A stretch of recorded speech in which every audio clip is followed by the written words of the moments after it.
연준의 피벗 기대감에도 국내 증시에서는 외국인 자금이 이틀 연속 빠져나가고 있습니다.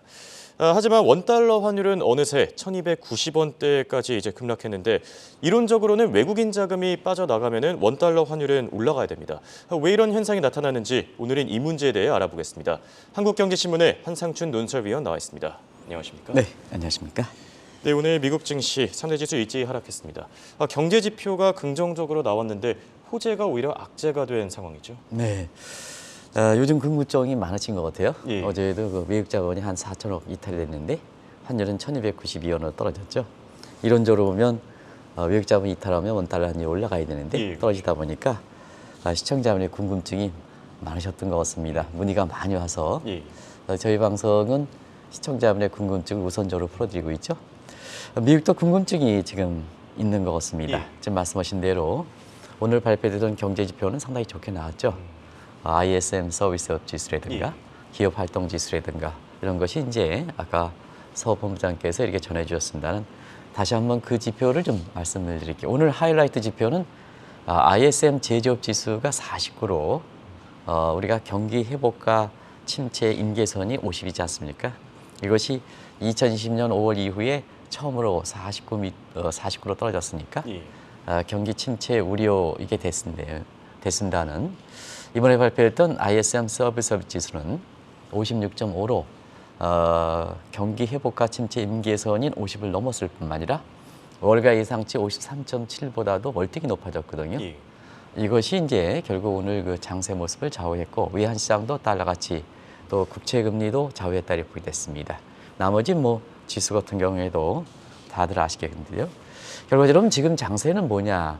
12월 미국 시간으로 12일, 13일에 있는 올해 마지막 회의에서 피벗을 하느냐 안 하느냐 이게 이제 중요하지 않습니까? 예, 그렇죠. 그리고 지난주에는 또 FOMC 의사록에서는 파월 의장이 그 피벗에 대해서 시기까지 정해서 12월 달에 피벗을 단행하겠다 입장. 그다음에 FOMC 의사록에서는 노골적으로 피벗의 의사. 이거에 대한 기대가 높아서 미국의 3대 지수가 올랐지 않습니까? 예.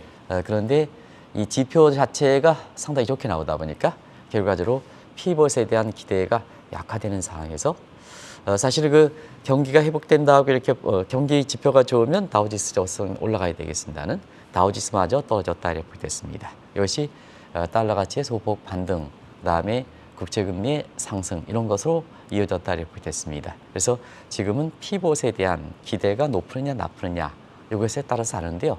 오늘 모습이 그렇습니다는 사실은 그 지금 블랙아웃 기간에 연준 인사들의 발언이 제한돼 있지 않습니까? 예. 그런 상태에서 또 내일은 또 경제 지표가 오늘과 다른 것들로 발표될 가능성이 높습니다. 그러면 피벗에 대한 기대가 높으면서 미국의 증시 상황이 이렇게 변할 수가 있다 이렇게 됐습니다. 이런 상황이 전개되기 때문에 우리가 지난번에 이렇게 피벗에 대해서 노골적으로 시사한 이후에 미국의 그 주가가 많이 올라갈 때 사실 일종의 산타랠리 이렇게 얘기를 하고 있습니다는 오히려 목표 수익률만 도달하면 차익을 실현해달라 하는 말씀을 시청자분에게 권해드렸었죠. 홍영표도 아마 기억이 나실 예, 겁니다. 그래서 지금은 사실은 그 경제 지표에 따라서 피벗에 대해서 기대가 높으느냐 낮느냐에 따른 것이 증시, 그다음에 달러 시장, 그다음에 국채 시장 전부 다 하고 있기 때문에 증시적인 측면에서는 변동성이 심해지고 또 이게 피벗에 대한 기대는 사실 확정적인 내용은 아니거든요. 예, 그렇죠. 익스펙테이션이기 때문에 예. 그래서 시청자분의 돈은 확정적이기 때문에 목표 수익만 도달하면 그때그때마다 차익을 실현하는 것이 상당히 좋다는 것을 다시 한번 말씀드리겠습니다. 말씀하신 대로 아직 정해진 건 아무것도 없습니다. 이런 네. 때일수록 신중하게 차익 실현에 나서야 되지 않을까라는 생각이 들고 최근에는 미국보다 국내 증시에 시청자분들의 궁금증이 더 많은 것 같습니다. 지금 외국인 자본이 지난 9월 이후에 꾸준히 들어오다가 이틀 연속 빠져나갔는데 이 현상에 대해서는 어떻게 생각하십니까? 네, 연말을 앞두고 주가도 관심이 되겠습니다는 기업 입장에서 또 우리나라는 달러 투자하신 분들이 상당히 많기 때문에 예, 그렇죠. 원달러 환율 문제에 대해서 오히려 증시보다도 환시가 더 관심이 높은 것 같습니다. 근데 사실은 그 최근에 이렇게 외국 자본 이탈과 또 외국 자본 유입과 환율 모습은 상당히 정반대 움직임이 되기 때문에 예. 시청자분이 종잡을 수가 없다 하는 쪽을 지난 주말서부터 이렇게 외국 자본의 이탈과 환율이 떨어지는 모습 가지고 이러다 보니까 결과적으로 예측이 어렵다. 그래서 이런 쪽에 궁금증이 있는 것이 아닌가 이렇게 생각하고 있습니다. 우리가 외국 자본 문제를 한번 좀 길게 보겠습니다. 9월부터 말부터 추세적으로 외국 자본이 순배수를 지속했죠. 예. 이때에 대부분 증시 붕괴론자라든가 제2외환 위기론이 더 큰 위기가 닥친다. 4분기에 증시가 붕괴한다. 근데 결과적으로 보면 4분기에 역대적으로 보면은 굉장히 몇 번째 해당되는 증시의 강한 장세다 해가지고 지금 평가가 나오고 있지 않습니까? 아마 이엔 캐스터께서 전해주셨고요. 그런 모습에서 우리나라도 사실 증시 붕괴론이 나올 때 그때부터 외국 자본이 줄기차게 들어왔다는 것은 잘 아실 거로 생각합니다. 지금까지 한 6조 원 정도 들어와서 대형주가 사니까 삼성전자도 6만 원 선 회복. 그다음에 대형주가 사니까 코스피도 많이 올라갔죠. 2,100에서 2,500까지 근접했었죠. 2,500은 도달하지 않았습니다. 근접까지 했죠. 그리고 원달러 환율도 2,000원 넘어갈 것이다 하는 것이 거꾸로 떨어져서 1,448원에서 1,340원대까지 급락해서 외환 당국조차도 9월 달에 우리가 외환위기에 아주 그렇게 연일 대처회를 할 만큼 굉장히 심각한 상황이다 보니 상황에서 사실 환율이 저렇게 안정되다 보니까 우리 외환 당국에서도 제2의 외환위기 우려는 없다 하는 이 긍정적 평가까지 내린 이런 상황이었었거든요. 예. 근데 이제 지난 주말부터 이게 좀 외국 자본이 이탈되고 있습니다. 그래서 지난 주말에는 아시겠습니다만 피봇에 대한 기대가 있었지 않습니까? 피봇에 대한 기대가 있으면 외국 자본은 거꾸로 들어와야 되는데 미국에서 금리를 속도를 조절한다면 오히려 미국에서 금리 인상폭을 줄인다면 달러 약세 캐리 자금 속성은 우리에 들어와야 되는데 예, 그렇죠. 외국 자본이 이탈되고 있죠. 그래서 지난 그 금요일 날 한 2천억 정도 이렇게 우수리 빼고 그다음에 어제는 한 4천억 정도 들어와서 이틀간에 6천억 비교적 큰 규모로 매도했습니다. 예. 그래서 코스피는 대형주로 매도하다 보니까 삼성전자가 다시 6만 원 선 밑에 그리고 코스피는 2,419로 내려온 선이거든요. 근데 외국 자본이 이탈되면 원달러는 올라가야죠. 예. 근데 올라가지 않고 어제는 원달러는 1,292원대로 급락했거든요. 그러다 보니까 시청자분이 앞으로 환율이라든가 이런 것은 또 외국 자본이 이탈인데 왜 이렇게 원달러 환율은 올라가지 않고 떨어지느냐 궁금증을 많이 자아내서 오늘 그렇게 이 문제를 한번 풀어보도록 하겠습니다. 네. 사실 오프닝 때도 얘기를 했지만 이론적으로는 외국인 자금이 빠져나가면은 원달러 환율 올라야 되지 않습니까? 네, 지금 외국 자본이 이탈되는 것은 국내 증시죠. 예. 국내 증시에서 반드시 국내 증시에서 외국 자본이 이탈된다고 해서 역시 원달러 환율을 올리는 도식적인 상황은 아니다 이렇게 보실 때 있습니다. 결과적으로 우리의 펀더멘탈이 좋으냐 안 좋으냐 이 측면을 가지고 좀 말씀드리겠습니다. 예. 예를 들어서 우리 펀더멘탈 악화로 인해서 외국 자본이 이탈된 거라면 해외로 이탈되겠죠. 예. 해외로 이탈되면 달러 베이스의 수요가 증가해서 원달러 환율이 올라가겠죠. 그런데 우리의 펀더멘탈이 비교적 다른 국가에 비해서 건전하다 이렇게 본다면 자, 증시에서 보면 우리 코스피 지수가 한 2,500선 다 가닿다. 여러 가지 조건상 보면 굉장히 높은 수준이다. 예. 우리도 이 방송을 통해서 차에 신뢰해달라 하는 쪽도 이제 말씀드렸죠. 외국인도 똑같은 요구가 있는 거죠. 그런 상태에서 한은의 그 금통위가 끝나고 나서 자, 앞으로는 금리를 피봇 가능성을 시사했죠. 이창용 이렇게 총재께서. 그러다 보니까 채권의 금리가 올라갔던 것이 내려가죠. 그럼 채권 가격적인 측면에서 보겠습니다.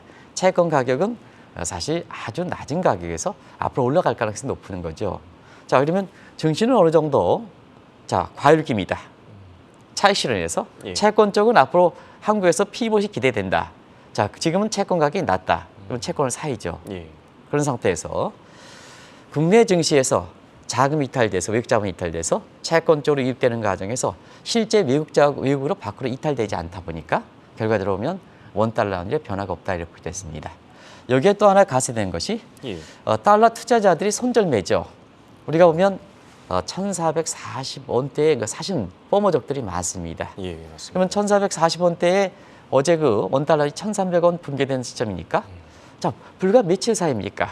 2개월도 안 되는 시간에 달러당 140원 정도 환천연이 있죠.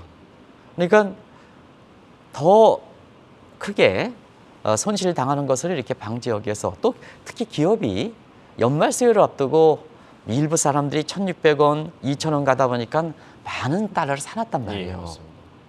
근데 이게 140원씩의 손실이 하다 보니까 결국 손절매를 할 수밖에 없거든요. 그래서 손절매의 달러 물량이 나오다 보니까 원달러율이 오르고 외국 자본 이탈에도 불구하고 떨어지는 현상이 발생했다고 됐습니다. 여기에 이제 어제 가세됐던 것이 중개 경제 봉쇄 조치 이후에 여러 가지 이제 완화 조치를 하고 있는데요. 위안화가 갑작스럽게 평가 절상됐던 것도 어제 원달러 환율이 국내 증시에서 외국 자본 이탈에도 불구하고 사실 환율이 급락하게 된 배경이다 이렇게 됐습니다.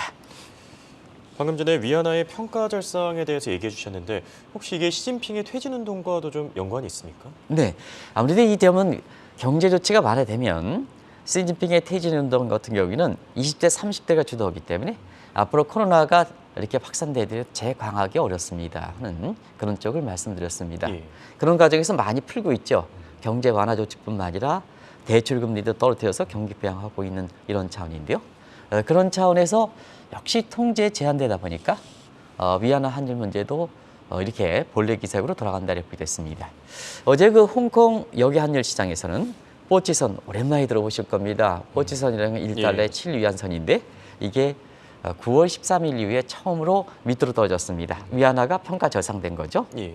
그러다 보니까 우리나라의 원달러와 위안화 달러 환율은 서로 상관계수가 낮아지긴 했지만 여전히 높은 수준이거든요. 그러다 보니까 위안화 환율 떨어져, 원달러 환율 떨어져, 국내 증시 외국 자본 이탈에도 불구하고 이런 식으로 생각하시면 되겠다고 됐습니다. 그런 과정에서 절대 군주는 영수 (Great Emperor는) 자기 자신의 도전을 받을 때는 굉장히 이렇게 권력을 이렇게 지키려는 야망 때문에 뭐든지 내준다 이렇게 볼 때 있습니다. 그런 것이 경제 봉쇄 조치를 완화시키는 거고, 그다음에 진압 형태가 홍콩의 시위대 때는 처음부터 끝까지 초질간 시간이 가면 갈수록 더 강하게 밀어붙였는데 이번은 뭐냐, 시위대의 요구를 일부 받아들이는 거다 이렇게 됐습니다. 그런 과정에서 외환시장도 이렇게 위안화 문제에 대해서 그동안 이렇게 여러 가지 시각에서 중개 경기 부양, 그다음에 집권 후반기에 그 영수체제가 오는 해 경기 부양에서 인위적으로 평가 절하하다 보니까 국민들 입장에서는 인민들의 경제 고통을 더 증대시키지 않습니까? 예. 왜냐하면 자 시진핑 입장에서는 영수체제가 굳기 위해서 자 경기 부양하다 위안화 평가 절하하면 어떠냐? 가뜩이나 미국이 인플레 수출하는 상태에서 위안화 평가 절하하면 위안화가 에스컬레이트 더 강화되고 수입 물가가 더 급등해서 인민들이 경제 고통이 높아지지 않습니까? 예. 그런 층이다 보니까 자 이번에 퇴진 운동을 기기 위해서 인민들의 요구를 받아들이니까 결국 경제 고통을 완화시켜야죠. 경제 고통을 완화시키는 것이 가장 중요한 것이 물가를 안정시키는 거 아니겠습니까? 그러면 수입 물가 안정을 위해서 위안화 평가 절상을 해야죠. 이번에는 절상을 해야죠. 이런 기대감 때문에 여기 홍콩 시장에서 뽀찌선이 오랜만에 뚫리면서 위안화가 평가 절상되니까 원화도 강세되고 위안화 환율이 떨어지니까 원달러도 떨어지는 이런 모습을 보였다고 보겠습니다. 근데 이 문제에 대해서는 예. 한 가지 더 말씀드리면 예. 그러면 위안화 평가 절상이 언제 이렇게 강하게 되겠느냐 하는 측면에서는 지금은 중국의 이 시대 문제에 대해서는 시진핑 정부의 어떤 확고한 문제 이런 문제가 변동성을 상당히 갖고 있기 때문에 예. 국내 시장에서 원달러 환율이 떨어질 정도로 위안화 환율이 아주 강하게 떨어질 수 있는 소지는 내년 2분기 정도가 가능하겠다고 보겠습니다. 왜냐하면 중국은 전년 동기 방식이죠. 올해 2분기 성장률 0.4%입니다. 예. 그러면 올해 0.4%가 베이스가 되니까 내년도에 2분기 성장률은 뭐니 해도 굉장히 높게 나올 겁니다. 그러다 보니까 높게 나오면 결국 위안화 평가 절상돼서 결국 그때의 위안화 평가 절상되면 원달러 환율을 더 떨어뜨리는 이런 쪽으로 모습이 되겠다 이렇게 됐습니다. 그 과정에서는 이러한 사항이 일일비하는 사항이 지속되겠다 이렇게 보시면 되겠습니다. 네.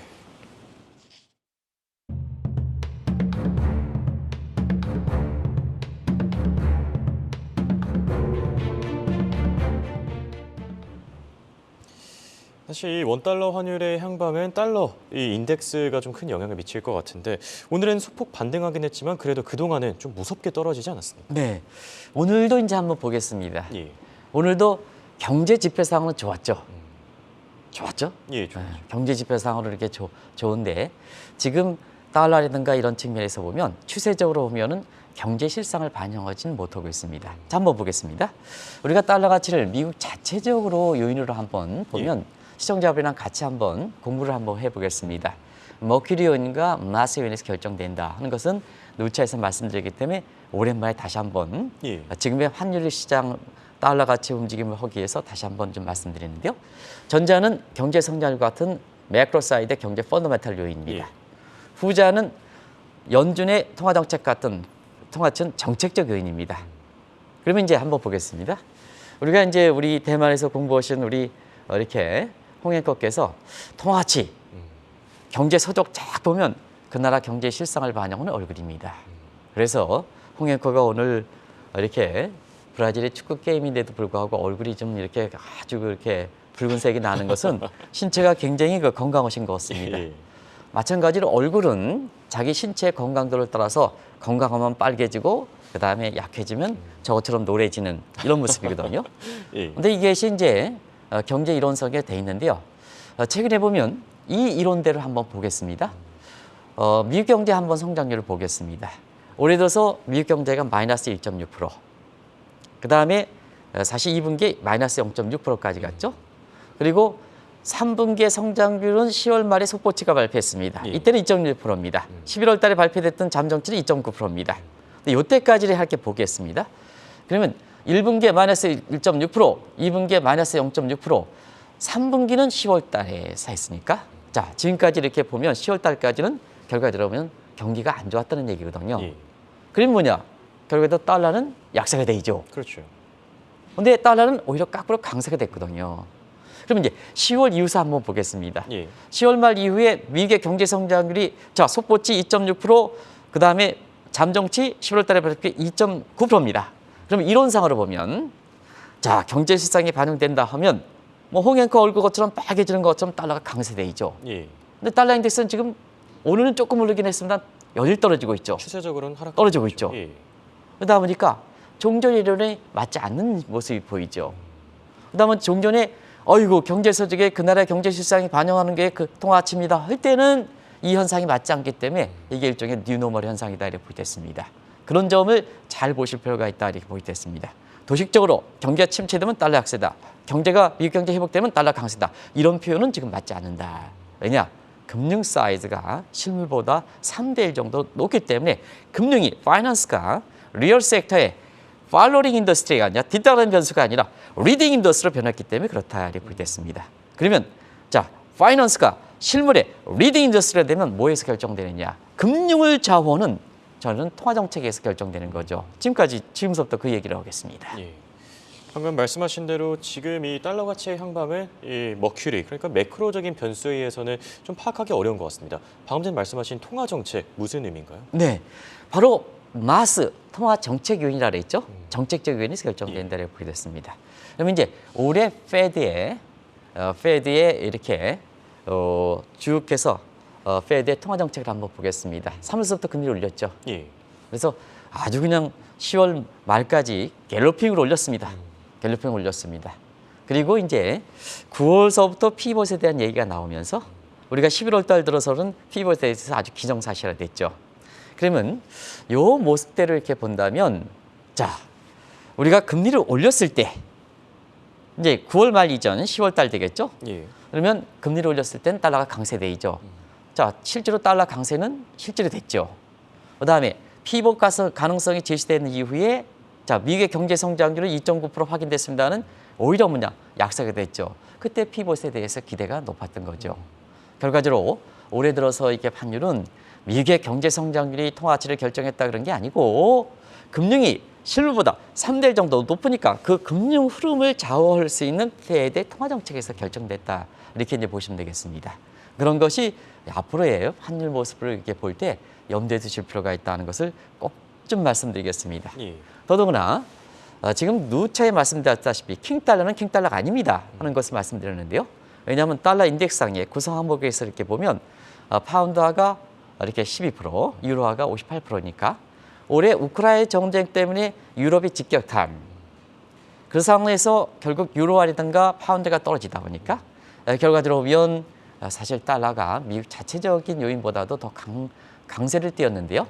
최근에 이 전쟁에 대해서 누그러지다 보니까 유로도 페로티 지수를 회복하고 그다음에 한때 페로티의 붕괴 위험이 있던 영국의 파운더도 강하게 회복되다 보니까 지금 유럽 쪽에서 강세가 되니까 달러는 떨어질 수밖에 없죠. 미국 자체적인 요인보다도 더 떨어지게 되죠.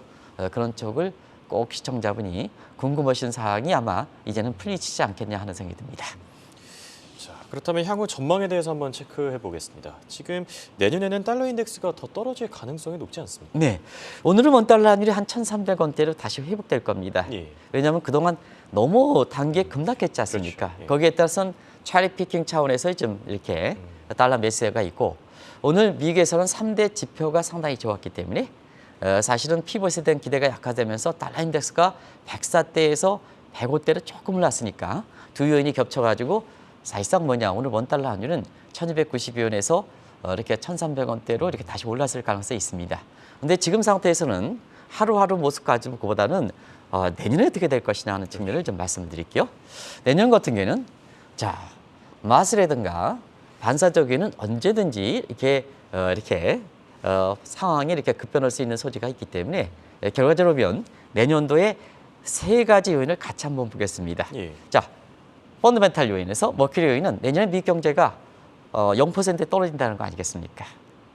그러면 이 자체적으로 보면 올해는 3분기에 미국 경제 성장률이 좋고 4분기 성장률 3대 지표와 마찬가지로 일부 사람이 경기 침체하지만 사실은 오늘 3대 지표가 좋게 나왔고 물론 후행 지표긴 하지만 고용률도 전개 좋게 나왔지 않습니까? 예.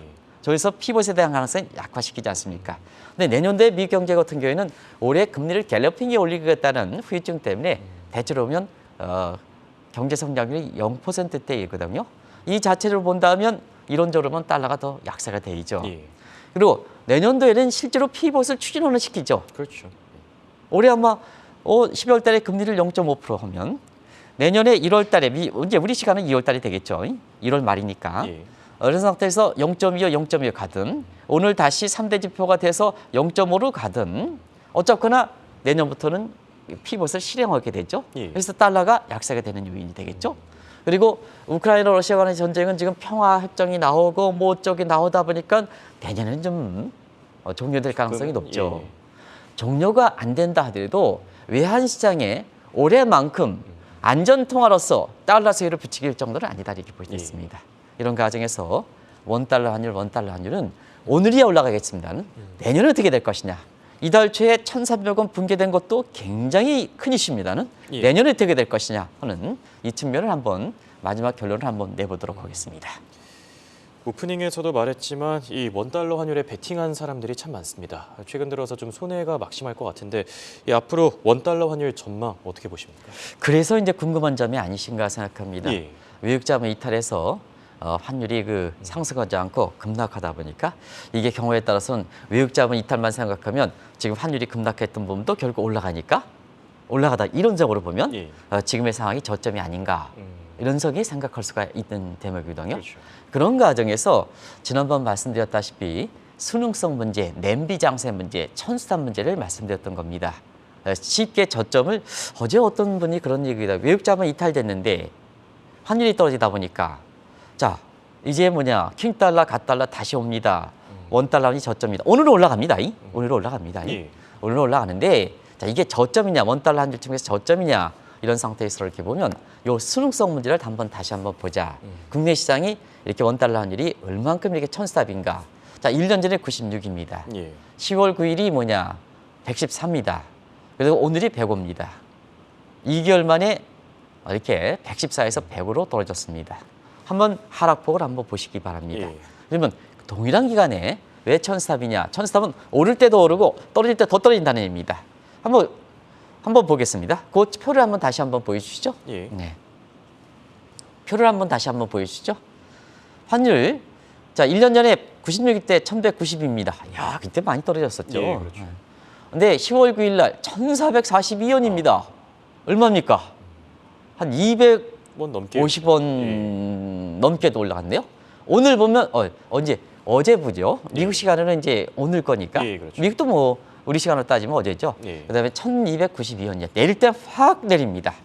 왜 이런 현상이 됐을까 하는 두 가지 정책적인 측면에서는 외국 자본 이탈을 방지하기 위해서 우리 금리를 올려야 된다. 이건 잘못되어 있다는 얘기입니다. 누누이 말씀입니다는 외환보유고라든가 우리 펀더멘털이 중요하다는 걸 다시 한번 좀 말씀드리고, 그래서 외국 자본이 이탈을 방지하기 위해서 우리 금리를 올려서 소상공인이라든가 이런 사람들 죽여버리는 이런 건 우려를 하지 말아야 된다는 것을 말씀드리고, 또 한 가지는 인포데믹입니다. 잘못된 현상.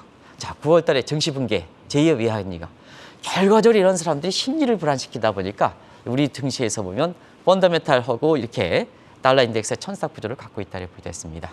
이런 과정이 개선시키지 않으면 당장은 오늘 물어본 것처럼 외국 자본 이탈되는데 왜 환율이 급락하느냐? 그만큼 변동성이 심하다는 얘기거든요. 기업 입장에서는 저 증시 붕괴론을 믿어가지고 환율이 올라가는 걸 믿어서 달러를 사놨는데 지금 140원 그냥 날라가? 이게 기업 입장에서 환차손의 부담이 돼서 굉장히 어려웠던 상황이다 이렇게 보겠습니다. 그래서 환율을 좀 길게 내년도에는 4억 개의 환율을 좀 어떻게 될 것이냐 하는 측면에서는 오늘 올라간다고 또 이설을 하지 마시기 바랍니다. 네. 오늘은 미국 증시가 달러 인덱스가 올라가기 때문에 올라갑니다. 근데 내년 어떻게 될 것이냐 하는 측면에서는 추세적으로 마스 요인과 머큐리 요인과 그다음에 반사적 측면에서 미국, 유럽이라든가 그다음에 사실 그 파운드화라든가 이런 모습을 한번 벌써 종합적으로 점검하실 필요가 있다는 것을 말씀드리겠습니다. 일희비하기보다는 이 거시적인 환경에서 큰 그림을 보는 게 낫지 않나 생각이 됩니다. 지금까지 도움 말씀에 한국경제신문의 한상춘 논설위원이었습니다. 감사합니다. 네, 고맙습니다.